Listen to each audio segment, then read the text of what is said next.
I know the title might be a little bit enticing, but I am serious in the fact that there is an actual use for the perk Bipod. Just for a quick summary, we got this new perk at the start of this season, season 21, and if you don't know what Bipod actually does, it reads in game as increases rocket launcher ammo and reserves, but reduces damage, blast radius, and reload speed. And the exact numbers for this is that it's going to double your magazine capacity, so you'll go from 1 to 2, and your reserves go up by 5. That's a lot. But it decreases your blast radius by 30, your reload speed by 20, and then your damage by 40%, so nobody uses it. Understandably so. However, there's one thing that this perk can do, and it's pretty cool. All right, so we have our bipod rocket right here. Keep in mind, this is with no reserves equipped. As you can see, we have no reserves. We rally with no reserves, and it holds 12. Now we're gonna switch to an exotic, or really any heavy you want to. I'm just gonna use an exotic as an example, because that's where I feel like this would be the most useful. We'll go to AMD.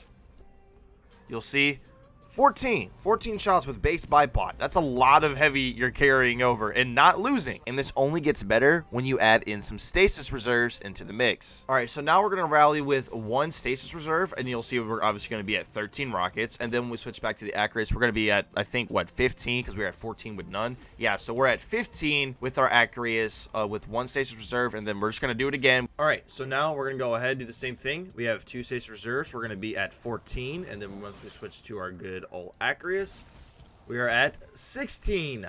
Bada bing, bada boom. Now I'm going to show you the amount of reserves that you need to get max ammo for some of the other exotics, starting off with the good old G-Horn. All right, so if you're going to be hot swapping to the Galahorn, then I would highly recommend you have 2 stasis reserves, because as we know, the G-Horn can hold a maximum of 7 with no reserves. And if you swap to it, as you can see, we have 7, courtesy of our 2 stasis reserves and our bipod rocket launcher. All right, now the Grand Overture can hold a maximum of 60. As you can see, we just rallied with 2 stasis reserves because we got 14 rockets. We're going to switch to Grand Overture.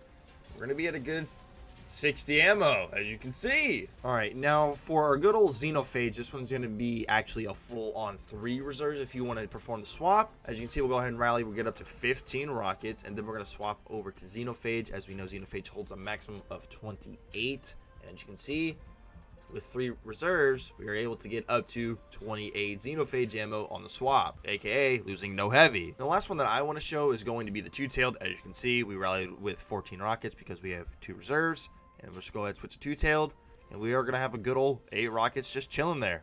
Bada bing, bada boom. So what's the actual use of this perk that I'm talking about? It's mainly swapping exotics, specifically exotic heavies. For example, in the new dungeon, Arbalest one-shots both of the boss's shields, but that takes up your exotic slot. So if you want to do something like Sleeper, Grand Overture, Xenophage two-tailed, any exotic heavy, you could just rally with a bipod rocket launcher, instantly crack the boss's shield, and then swap over. And by swapping from a bipod rocket launcher, you would lose 0 heavy, as if you rallied with that heavy weapon equipped. But something fun that you could do is have 2 legendary special weapons and then a bipod rocket launcher, and then you are literally free to switch to any exotic in the game and not lose any ammo. And you can switch your bipod rocket launcher to an actual damage rocket launcher if you need to. This perk is the equivalent of Samsung releasing a new phone and then everybody buying it solely to use it as a gas pedal. Oh yeah, it's gonna get some use, but not anything that remotely resembles what it was actually designed to be used for, which is hilarious. Go ahead and let me know your thoughts and opinions on this perk down below in the comments. Hope you enjoyed the video. If you think I wasted your time, go ahead and cry about it down below. Thank you for watching. You guys be safe, and we'll see you guys in the next one.